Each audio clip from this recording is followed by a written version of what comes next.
네, 정말 오랫동안 시편 강해를 지금 해오고 있는 것 같은데 이제 겨우 11편입니다. 시편이 총 몇 편이죠?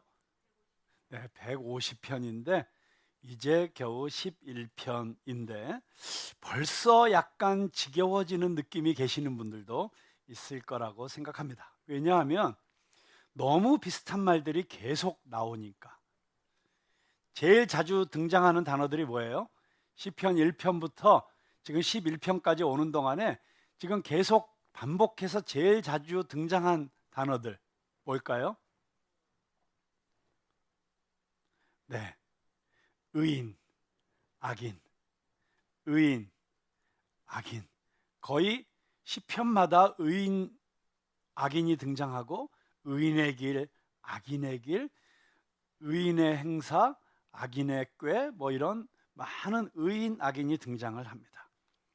악인은 계속해서 의인을 넘어뜨리려고 하고, 악인은 계속해서 의인을 모함하고, 악인은 계속 어두운 데 숨어서 의인에게 독화살을 쏘아댑니다. 의인은 계속해서 고통당하고 억울하고 답답하고 이런 말들이 계속 등장하고 있습니다. 자, 그런데 이런 지겨운 반복이 그리고 앞으로도 12편으로부터 150편까지 가는 동안에도 우리는 계속 이 비슷한 말들을 발견하게 될 거예요. 그렇지만 이 계속되는 반복이 우리에게 선명하게 가르쳐 주는 것이 있어요. 그리스도인으로서 우리가 이 세상을 살아가는 것은 전쟁에 뛰어드는 것이라는 것입니다. 신앙생활은 유치원 놀이터에서 노는 것이 아니라 영적 전쟁터에서 목숨을 건 싸움을 하는 것이라는 것입니다. 물론 갓 태어나서 완벽하게 부모의 보호와 사랑을 받으면서 자라는 시기도 있습니다. 그리고 유치원처럼 그렇게 행복하게 모든 것이 갖추어진 환경 속에서 즐겁게 내가 원하는 모든 것들을 누리면서 살아갈 수 있는 시간도 있습니다. 그러나 그것들은 다 지나가는 과정들이고 궁극적으로 그리스도인은 영적 전쟁터에서 그리스도의 군사로 싸울 수 있는 강한 용사가 되기 위해서 부름받은 자들이라는 사실을 잊어서는 안 됩니다. 내 신앙생활 가운데 그런 치열한 영적 싸움이 없다면 그것은 내가 지금 신앙생활을 대충 적당히 하고 있다는 사인일 수도 있습니다. 그리스도인이 그리스도인답게 살아가려고 몸부림치면 칠수록 더 치열하게 우리는 영적 전쟁의 한복판에 뛰어들 수밖에 없는 것입니다. 오늘날 기독교의 최대의 위기는 코로나 사태나 사회적 거리두기나 차별금지법이 아니라 기독교 신앙이 하나의 취미생활의 영역으로 떨어져 버린 현실입니다. 한마디로 말하면 아마추어 신앙인들을 계속해서 양산해낸 것이 오늘날 한국 기독교의 본질적인 위기라고 하는 것입니다. 아마추어. 여러분은 아마추어이십니까? 프로이십니까? 아마추어라는 단어가 무슨 뜻이죠? 아마추어라는 단어는 아모르라는 라틴어에서 왔습니다. 바로 생각나시는 노래가 있죠? 아모르 파티, 사랑한다는 뜻이죠. 그래서 불어의 아모르, 아무르, 다 이 아모 이렇게 가는 건 다 사랑이라는 뜻을 가지고 있습니다. 내가 사랑하는 것이죠. 좋아하는 것이죠. 저는 탁구를 사랑합니다. 기타 치는 것도 사랑합니다. 다 아마추어로 사랑하는 것이죠. 재미있어서 하는 것입니다. 좋아서 하는 것입니다. 즐거우니까 하는 것이고 내게 유익이 있으니까 하는 것입니다. 그런데 아마추어는 딱 거기까지입니다. 그러니까 불편하면 그만두는 것입니다. 손해가 나면 그만두는 것입니다. 재미없으면 그만두는 것입니다. 기독교인이 되기 위해서는 세례를 받아야 합니다. 그래서 교회의 정식 멤버가 됩니다. 어느 사회단체라도 멤버가 되는 조건과 과정이 있습니다. 그리고 그 멤버가 되는 것에 따른 의무와 책임과 권리가 있습니다. 로타리 클럽에 가입을 해도, 라이온스 클럽에 가입을 해도, 청년회의소에 가입을 해도, 어디를 가입해도 그 회원이 되기 위한 자격 조건이 있고 자기가 감당해야 될 의무가 있고 또 그 회원이 됨으로써 누릴 수 있는 권리가 있습니다. 하다못해 신용카드 한 장을 발급받으려 해도 자격 조건이 있고 그거에 따른 지불해야 될 대가가 있고 그에 따르는 권리가 있고 베네핏이 있습니다. 블랙카드는 아무나 가입할 수 없습니다. 혹시 블랙카드를 지금 소지하고 계신 분 손 한번 들어주세요. 네, 이럴 때 손을 들면 안 되겠다는 생각이 드시죠? 네. 퍼플 갖기도 쉽지 않습니다. 연회비도 장난이 아닙니다. 그래도 그 카드 갖고 싶은 사람이 줄을 섭니다. 신용카드를 남발해서 발급해 주었다가 한국 경제가 완전히 망가져서 헤맸던 적이 있습니다. 저는 오늘날 한국교회의 위신의 추락은 마치 신용카드를 남발하듯이 기독교인이 되는 과정과 조건을 대충대충 건너뛰고 본회퍼의 표현대로 값싼 은혜를 앞세워서 일단 사람들을 끌어모아서 더 큰 교회, 더 많은 헌금을 추구해온 한국교회의 민낯이 드러난 결과라고 생각합니다. 오늘날 대한민국에서 그리스도인이 된다는 것은 어떤 의미가 있습니까? 이마트 회원이 되고 롯데마트 회원이 되고 그 정도인 것입니까?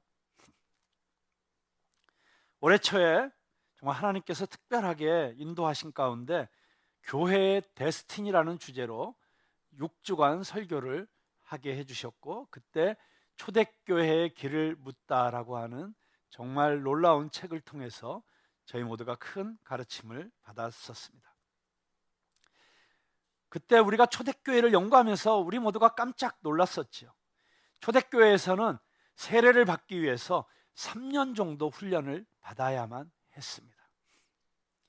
지식과 정보만을 받은 것이 아니라 구체적인 삶의 훈련을 했고 그 훈련을 통해서 변화된 삶의 증거가 확실할 때에만 세례를 주었습니다. 왜 그렇게 했을까요? 세례를 받는 것이 살고 죽는 문제였기 때문이었습니다.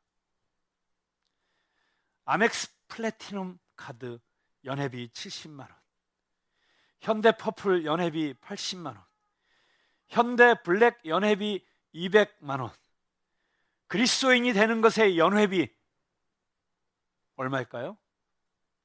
당신의 생명입니다.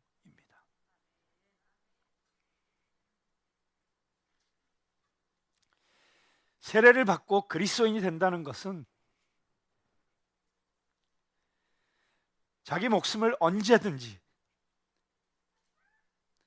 내어놓을 수 있는 일에 뛰어든다는 의미였습니다. 그래서 세례 준비를 하면서 죽을 준비를 하는 것이었습니다. 그리고 세례를 받으면서 과거의 자신에 대해서 죽음을 선언했습니다.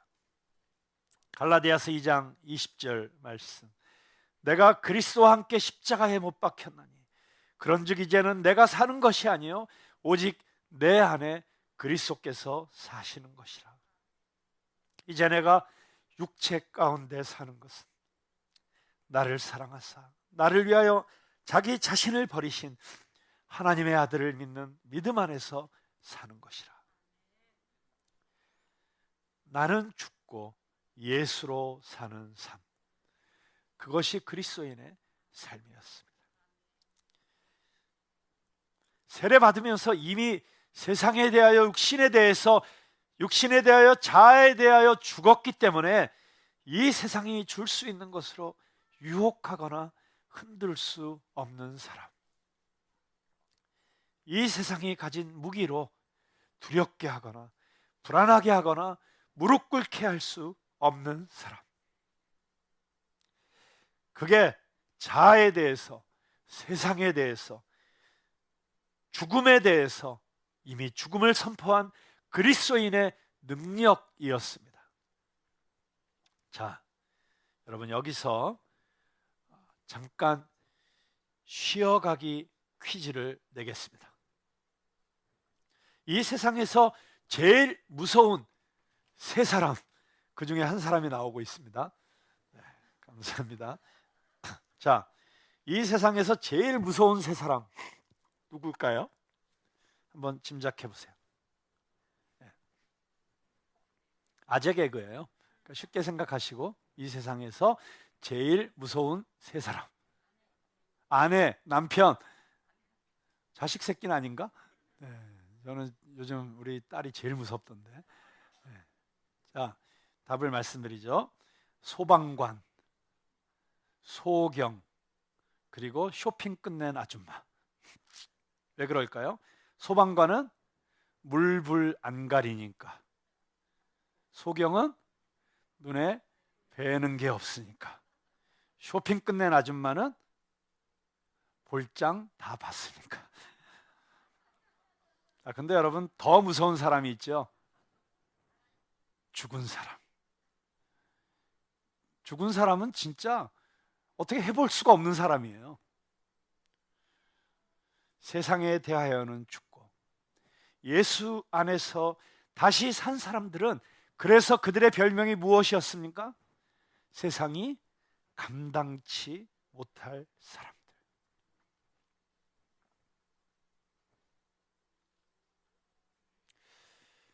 여러분, 그런데 이 놀라운 사실을 제대로 이해하지 못하는 사람들이 그리스도인들을 향하여 조롱하면서 하는 말이 오늘 우리가 이 시편 11편에서 3절 말씀에 나오는 말입니다. 이거는 세상 사람들이 나는 여호와께 피하였다, 나는 여호와 안에 있다, 나는 예수 그리스도 안에 살고 있다 라고 하는 사람들을 향해서 비웃으면서 조롱하면서 하는 말이에요. 뭐라고 했습니까? 터가 무너지면 의인이 무엇을 하랴. 터가 무너지면 의인이 무엇을 하랴. 네가 아무리 의인이라고 해도, 네가 아무리 하나님의 백성이라고 해도, 네가 아무리 하나님 뜻대로 산다고 해도 죽으면 무슨 소용이 있느냐는 것입니다.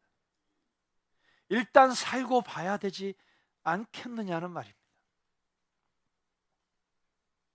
이 사업 망하면 내가 예수 믿고 교회 다니는 게 무슨 소용이 있느냐?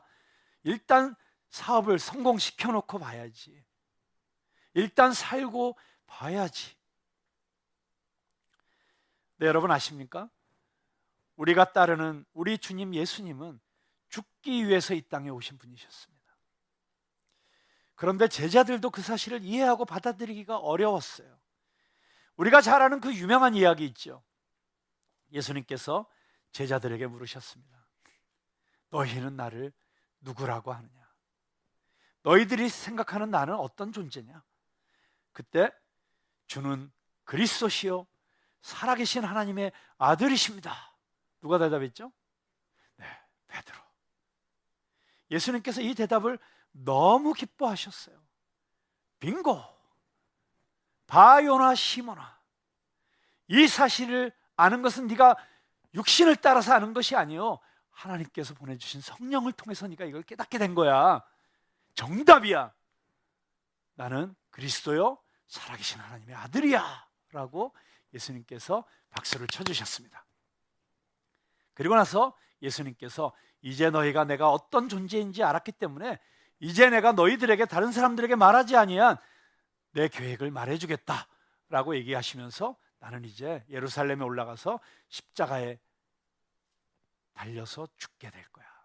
나는 이제 고난을 당하러 올라갈 거야 라고 제자들에게 이야기를 했습니다. 그때 베드로가 이 얘기를 듣자마자 어떻게 했습니까? 베드로가 예수님을 향하여 영어 성경에 보니까 rebuke 했다고 되어 있습니다. rebuke는 꾸짖는 거예요. 베드로가 예수님을 지금 꾸짖고 있어요. 예수님, 정신 차리세요. 지금 무슨 소리를 하시는 거예요? 죽다니요. 우리가 지금 죽으려고 당신 쫓아온 줄 아세요? 우리가 당신이 비참하게 채찍질 당하고 가시관 쓰고 십자가에 매달려서 수치스럽게 죽어가는 꼴을 보려고 우리가 당신 쫓아온 줄 아세요? 왜 이러세요? 라고 꾸짖었습니다. 그때 예수님께서 베드로에게 뭐라고 말씀하십니까? 사탄아, 내 뒤로 물러가라. 베드로는 지금 살아남을 수 있다고, 예수님 왜 이러세요? 우리가 힘 합치면 우리 여기 이 위기 벗어날 수 있어요. 잘할 수 있어요. 살아남아야죠. 일단 이 정권을 뒤집어야죠. 우리가 권력을 장악해야죠. 그래서 로마로부터 이 빼앗긴 나라를 회복시켜야죠. 우리 민족을 다시 부흥시켜야죠. 충분히 그럴 수 있는 능력을 가지신 분이 왜 이러세요? 서바이벌, 일단 살아남아야 될 거 아닙니까? 라고 베드로가 말할 때 예수님은 사탄아, 내 뒤로 물러가라. 그리고 마태복음 16장 24절에서 예수님은 계속해서 이렇게 말씀하십니다. 이에 예수께서 제자들에게 이르시되 누구든지 나를 따라오려거든 자기를 부인하고 자기 십자가를 지고 나를 따를 것이니라. 예수님께서는 당신 스스로 십자가를 지셨을 뿐만 아니라 그 십자가를 당신을 따르는 모든 제자들에게 건네주시고 계십니다. 나를 따르려거든 너의 십자가를 져라. 너를 부인하라. 그리고 예수님께서는 십자가에서 자신의 생명을 내어주시기 위해서 갈보리로 올라가셨습니다. 그런데 예수님을 꾸짖으면서 살아남아야 한다고, 살 수 있다고, 터가 무너지면 의인이 다 무슨 소용이냐고 서바이벌을 외치던 베드로의 후예들이 지금도 교회 안에서, 아니 내 안에서 소리치고 있습니다. 죽으면 무슨 의미가 있냐고, 일단 살아남아야 한다고, 일단 성공해야 한다고, 일단 내가 가진 게 있어야 한다고, 남들에게 보란듯이 내어놓을 만한 결과가 있어야 한다고. 그래서 그러기 위해서는 세상의 방법도 좀 사용하고 편법도 쓰고 거짓말도 좀 하고 양심에 찔려도 짐짓 모른 채 하고 이익이 된다면 언제든지 약자를 짓밟고 강자 편에 서고 주일 예배도 빠지고 말씀 읽으면 자꾸 부담스러우니까 성경은 좀 덮어놓고 교회도 가진 게 있어야 무시당하지 않고 다닐 수 있으니까 돈부터 벌어놓고 계속해서 속삭이는 사탄의 음성이 우리의 귓전을 맴돌고 있습니다. 저는 코로나 이전부터 시작된 교회의 쇠퇴가 코로나를 거치면서 한국교회 몰락의 길로 접어드는 현상들을 보면서 여기저기서 생존을 걱정하는 소리들을 듣게 됩니다. 서바이벌, 어떻게 하면 살아남을지. 사실 저도 걱정이 될 때가 있어요. 기적처럼 저희 교회는 올해 들어 지금까지 한 번도 목회자들 월급 밀려본 적도 없고 선교사님들에게 보내는 후원금 못 보낸 적도 없습니다. 우리와 함께 하고 있는 이 광야 아트센터는 이 공간의 임대료를 몇 달째 못 내서 보증금을 계속 까먹고 있습니다만 저희 교회가 책임을 지고 있는 교육관 임대료는 아직 밀리지 않고 잘 내고 있습니다. 그렇지만 교회 통장의 잔고가 서서히 줄어들고 있습니다. 이 추세대로 가면 올해 안에 마이너스 재정이 될 수도 있습니다. 그래서 지난번 운영위원회에서 저에게 헌금을 강조하는 설교를 해야 하는 것 아니냐는 강력한 권고가 있었습니다. 목사님은 다 좋은데 헌금 설교를 못 하세요. 우리 교인들이 올바른 신앙생활 가운데 하나인 헌금 생활도 잘 할 수 있도록 가르치는 게 목회자로서의 의무가 아닙니까? 라고 말씀하시는 분들도 있었습니다. 저도 그렇게 생각합니다. 제가 우리 성도들이 제대로 하나님 앞에서 마땅히 해야 되는 헌금 생활도 제대로 못하는 그런 비리비리한 신자들로 키워내면 나중에 하나님께 책망받을 것이 분명하기 때문에 저도 우리 성도들을 잘 반듯한 신앙생활 하도록 가르치고 싶습니다.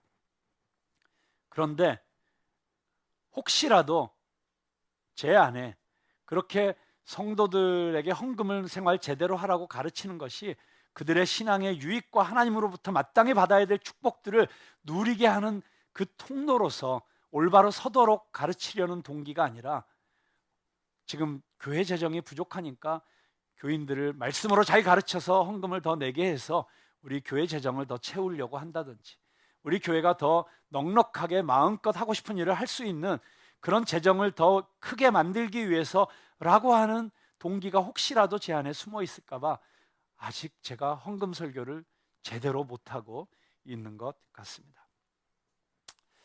제가 그래서 이 문제를 놓고 기도하던 중에 제 인생에 가장 큰 임팩트를 주었던 한 설교가 생각이 났습니다. 제가 평생에 얼마나 많은 설교를 들었겠어요. 특별히 저는 얘기하려면 끝이 없으니까 하여튼 설교 많이 듣고 살았어요. 그리고 제가 내린 결론은 설교가 사람을 변화시키지 못한다. 만약에 좋은 설교가 사람을 변화시킬 수 있었다면 나는 이미 성자의 반열에 올라 있을 것이다. 근데 아직도 이 모양 이 꼴인 걸 보니까 설교, 좋은 설교 들었다고 해서 사람이 변하는 건 아니다. 물론 설교가 통로로 사용될 수 있으나 그것만으로는 안 된다는 사실을 저는 잘 알고 있습니다. 어쨌든 그 수많은 설교를 듣고 제가 지금 여기까지 왔습니다만, 그 많은 대한민국의 최고의 설교자라는 설교자들과 전 세계를 다니면서 유학생들을 위해서 하루에도 10편씩 설교를 들으면서 그렇게 살았던 저에게 당신이 지금까지 들었던 설교 중에 최고의 설교 또는 당신에게 가장 강력한 임팩트를 주었던 한 설교를 꼽으라 라고 한다면 저는 주저없이 한 설교를 꼽을 수 있습니다. 저에게 설교자로서 저의 우상과도 같은 존재였던 미국의 프레드 크레독이라고 하는 에모리 대학의 신학대학의 설교학 교수님이셨던 분이 미국 설교학의 현대 설교학의 아버지라고 불리우시는 분이십니다. 근데 그분이 프린스턴 신학대학의 졸업식에서 1980년대 말에 그 졸업생들을 위해서 하신 설교였습니다. 설교의 제목이 무엇이었냐면 The Last Temptation of the Church, 교회 최후의 유혹이라는 설교였습니다. 그 당시는 미국 교회가 마치 오늘날 우리 한국 교회가 지금 겪고 있는 위기처럼 교회가 쇠락해 가고 있는 시대였습니다. 소위 말하는 메인라인 처치, 장로교, 감리교, 침례교에서 1년에 수십만 명씩 교인들이 떨어져 나가고 있던 시대였습니다.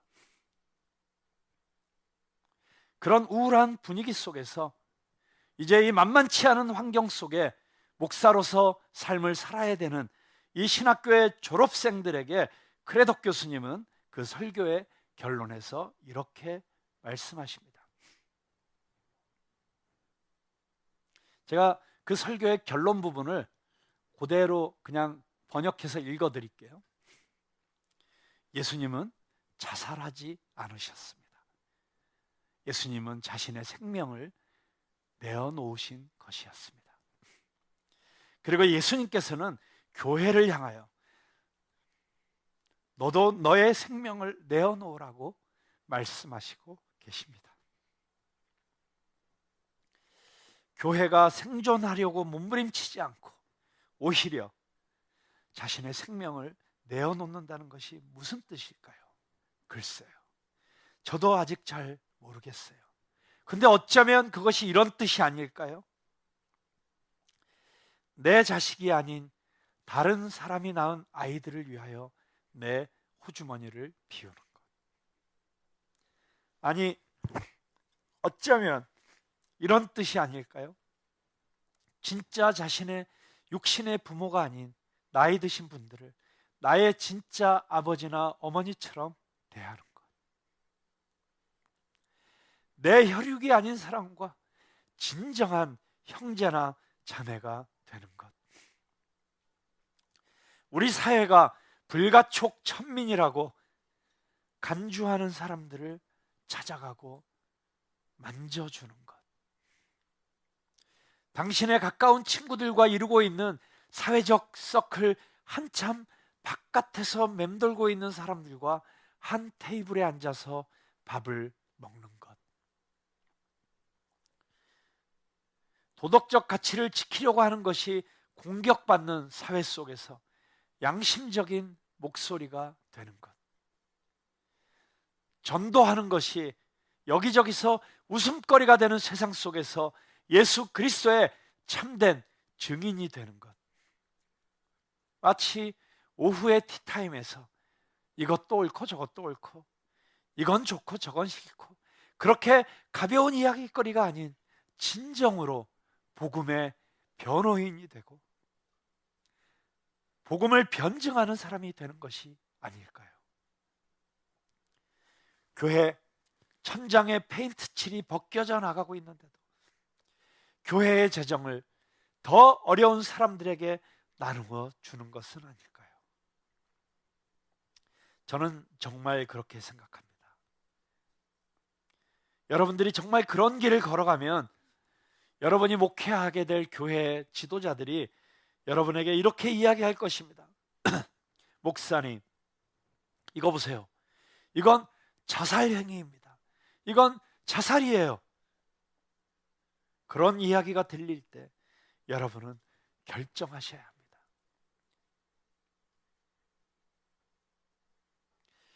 이것이 자살인지 아니면 당신의 생명을 내어 드리는 것인지. 제가 캐나다에 설교학 공부를 하러 갔다가 이분을 접하게 되고 또 이 설교를 접하고 처음 듣고 엄청 울었습니다.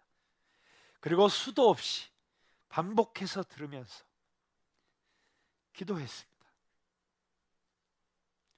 십자가의 길을 가겠노라고. 권력과 명예와 성공을 추구하지 않고 예수 그리스도의 낮아지는 길, 자신의 생명을 내어놓아 다른 사람을 살리는 길, 내가 한 알의 밀알이 되어 누군가가 30배, 60배, 100배의 열매를 맺는 길을 가겠다고 기도했습니다. 그러나 어느새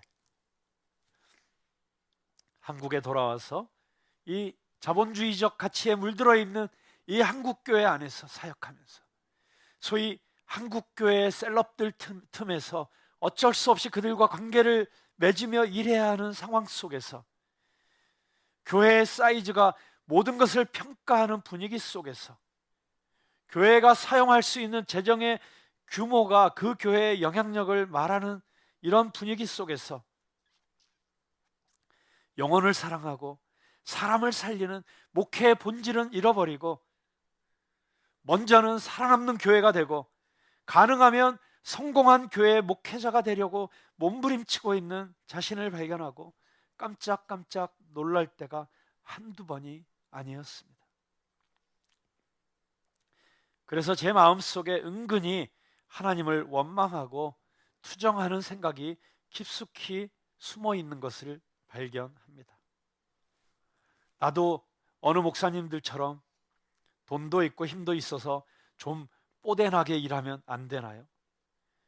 내가 도와주고 챙겨줘야 될 후배들도 많고 도와줘야 될 동역자들도 너무 많은데 하나님 저 좀 팍팍 밀어주시면 안 되나요?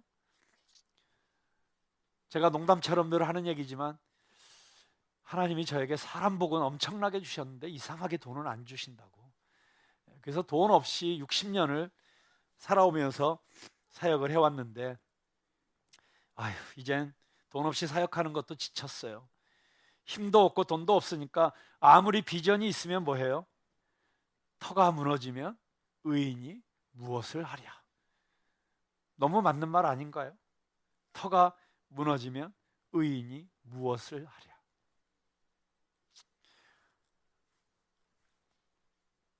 그런데 성경 속에서 만나는 사람들이 있죠. 에스더는 말합니다. 죽으면 죽으리이다. 그리고 목숨을 걸고 왕 앞에 나아갔습니다. 그리고 오랜 세월이 지난 후에 참 에스더이신 예수님께서는 죽으면 죽으리이다 말만 하신 것이 아니고 죽으셨습니다. 그리고 죽어서 사는 길을 보여주셨습니다. 사랑하는 우리 푸른나무교회 성도 여러분, 저는 오늘 60살이 되었습니다. 한 사이클을 온전히 산 것입니다. 근데 제가 60살 됐다는데 하나도 안 놀라시네. 50으로밖에 안 보이는 거 아닌가? 아니 어떻게 60이 불가능한 일이 뭐 이런 깜짝 놀라는 표정들을 지어주셔야 하는데, 자 어쨌든 우리 동양의 이 사상에 보면 이 60갑자라고 하잖아요. 60년이면 완전히 한 사이클을 산 거예요. 이제 살 만큼 다 산 겁니다. 이제부터 사는 것은 덤으로 사는 것입니다. 그래서 그렇기 때문에, 그런데 그럼에도 불구하고 이전처럼 살고 싶지는 않습니다. 전처럼 자아 실현을 위해서 피곤하게 자신을 몰아붙이는 그런 바보 같은 삶을 살지는 않겠습니다. 무언가를 증명하고 인정받고자 몸부림치는 일도 더 이상 하고 싶지 않습니다. 그것은 안전하지도 않고 유익하지도 않고 하나님이 기뻐하시는 일도 아니기 때문입니다. 그렇게 살아가는 삶에는 절대로 만족이나 평안이나 행복이 없습니다. 오직 나를 위해서 자신의 생명을 내어주신 예수님을 나의 피난처로 삼고 그분 안에 거하고 그분 안에서 주님과의 친밀함을 누리는 삶을 살고 싶습니다. 그 예수님을 더 사랑하고 더 닮아가고 싶습니다. 그리고 예수님께서 사랑하라고 맡기신 사람들을 예수님의 사랑으로, 예수님이 나를 사랑해 주신 그 사랑으로 사랑하며 살겠습니다. 칼 바르트라고 하는 20세기의 가장 위대한 신학자가 우리 그리스도인들의 삶은 딱 두 가지로 표현할 수 있다. 하나님 사랑, 이웃 사랑. 그러면서 그분이 이웃 사랑을 이렇게 말씀하셨어요. 그런데 이웃 사랑이라고 해서 온 세상 사람을 다 동일하게 한꺼번에 사랑할 수는 없지 않느냐. 그 사랑에는 순서가 있다. 그러면서 그 순서를 이렇게 이야기했습니다. 부모와 자식의 사랑, 가족 사랑이 먼저라는 것입니다. 그 다음에 가까운 이웃, 먼 이웃. 그러니까 순서가 있는 거예요. 먼저는 내 눈에 보이는 나에게 가장 가까이 있는 사람을 먼저 사랑하고 그 사랑이 흘러 넘쳐서 그 다음 단계에 있는 사람을 사랑하고 그 다음 단계에 있는 사람을 사랑하고 그렇게 그 사랑이 흘러가야 된다는 것입니다. 유엔 사무총장을 지냈던 덕 함마슐트라는 분이 이런 얘기를 했습니다. 온 인류를 사랑하는 것보다 내 옆에 있는 한 사람을 사랑하는 것이 더 고귀하고 가치 있는 일이다. 춘원 이광수도 이런 말을 했죠. 사랑은 그 범위가 커지면 커질수록 추상적이 된다. 여러분, 범위가 커지는 사랑은 추상적인 사랑이에요. 근데 진정한 사랑은 내 옆에 있는 사람을 사랑하는 거예요. 제가 왜 이런 얘기를 계속 할까요? 제가 가장 가까이 있는 사람을 제대로 사랑하지 못하고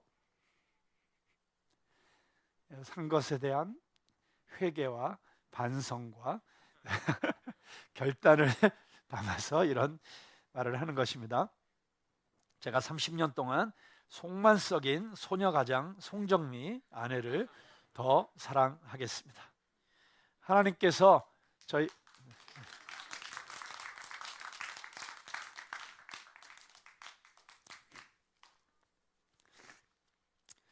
하나님께서 독생녀 외동딸로 주신 곽지인이를 지혜와 총명으로 더 사랑하겠습니다. 저는 제가 정말 너무 훌륭한 아빠가 될 줄 알았어요. 근데 완전 아니더라고요. 지난 13일은 저희 딸의 생일이었어요. 그래서 특별한 장소에서 함께 식사를 하고 우리 딸이 특별한 순서를 준비했습니다. 우리 딸이 늦게 피아노에 꽂혀가지고 미친 듯이 피아노를 쳤는데, 우리 걱정이 많았어요. 야, 그렇게 늦게 시작해서 어떻게 대학 갈 수 있겠느냐. 그냥 네가 천재적 재능이 있는 그림으로 대학 가라. 그리고 가서 취미로 음악해라 했는데, 절 닮아선지 저희 아내를 닮아선지 완전 똥꼬집이에요. 자기가 하겠다는 거 꼭 하고야만은. 그래서 미친 듯이 피아노를 쳐서 그냥 저희가 그냥 그 피아노 치는 걸 서포트하기로 했습니다. 그런데 깜짝 놀라게도 어느새 슬쩍 들어보면 피아노를 제법 치는 것 같아요. 그러더니 급기야는 지난 금요일 저녁 부모님을 모시고 자기가 그동안 연습한 연주곡들을 몇 곡 연주해주는 음악회를 하겠노라고 했습니다. 너무 기대가 되었죠. 진짜 너무 엉성하게 피아노 친 게 불과 1년 전이거든요. 1년 만에 연주회를 해주겠대요. 그래서 피아노 연주회가 시작이 되었습니다. 정말 너무 잘 치는 거예요. 정말 놀랐어요. 두 번째 곡이 시작이 되었습니다. 근데 사실 그날 제가 살인적인 스케줄을 소화하고 겨우 그 행사장에 가서 정말 눈을 뜨기도 어려운 그런 상황 속에서 그 감미로운 피아노 연주를 듣다 보니까 나도 모르게 잠이 들었습니다.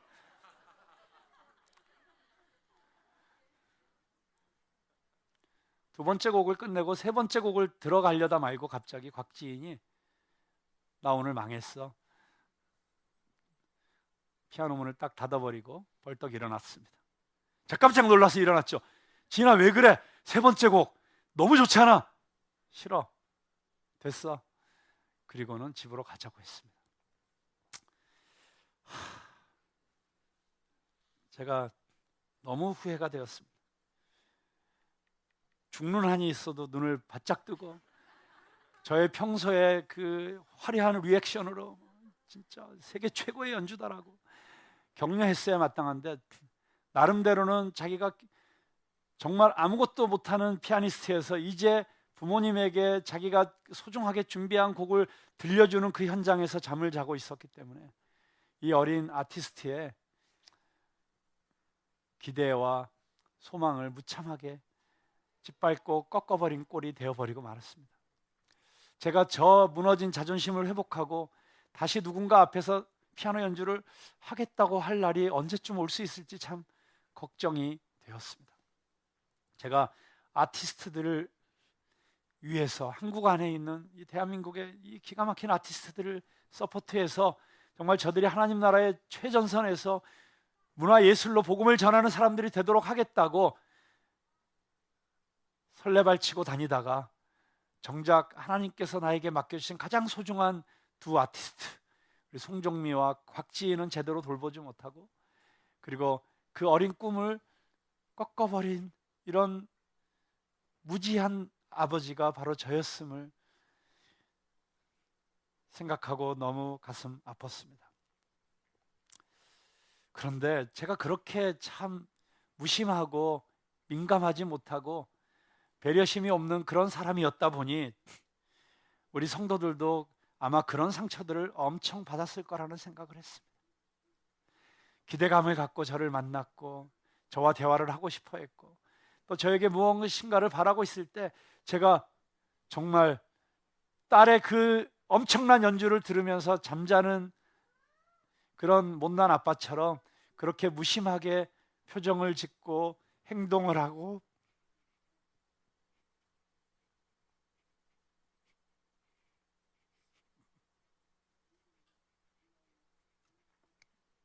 말을 해서 얼마나 많은 우리 성도들이 상처를 받았을까.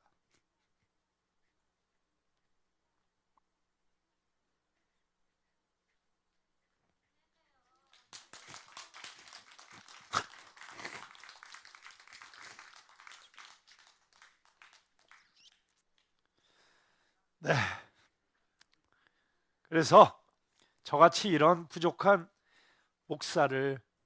목사라고 담임 목사라고 믿고 따르는 우리 푸른나무교회 성도들과 목회자들을 더 사랑하겠습니다.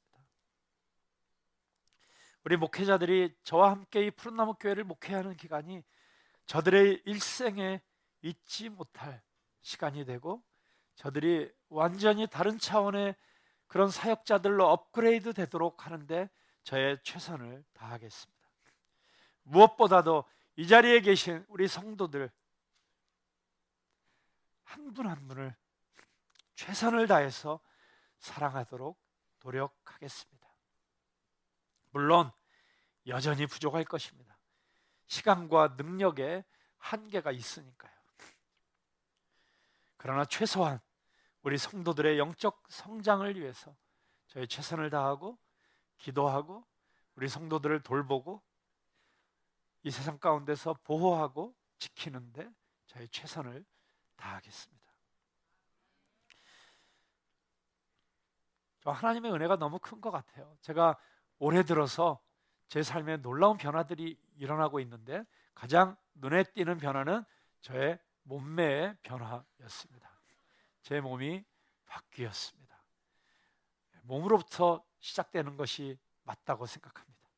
그런데 또 하나님께서 놀랍게도 정말 대한민국 최고의 리더십 코칭을 하시는 정태희 박사님을 2월 달에 유럽에서 만나게 하시고